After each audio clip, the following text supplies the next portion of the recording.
Chapter 16, Decline. Sometime over the course of the first year following my parents' move to the assisted living facility, my mom's escalating paranoia became very evident. She began accusing me of stealing her money on a regular basis. Looking back, I'm sure this was a control, or maybe better said, loss of control issue.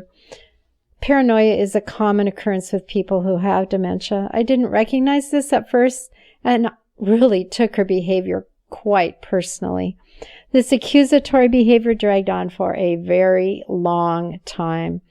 In the beginning, I was still operating under the assumption that the woman in front of me was my mother, as I'd always known my mother, and her accusations brought me to tears and spurred proclamations of my innocence.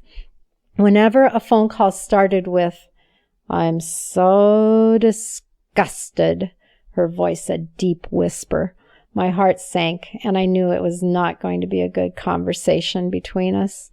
She'd then proceed to talk about me in the third person. "I am so disgusted with my daughter." Of course, I consistently took the bait and said, "Why?" Her reply was usually something along the lines of, "Well, she married a dirty Mexican and they're using my money to travel." Of course, there were always variations on this theme when she became angry with me, and I never quite knew what accusation would spill out of her mouth.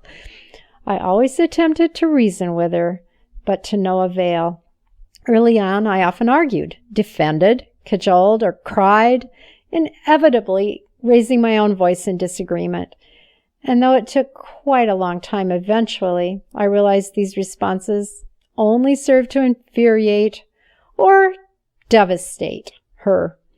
It was more productive to either try to redirect the conversation, or if that didn't work, just listen to her until she wound down, and then I just changed the subject.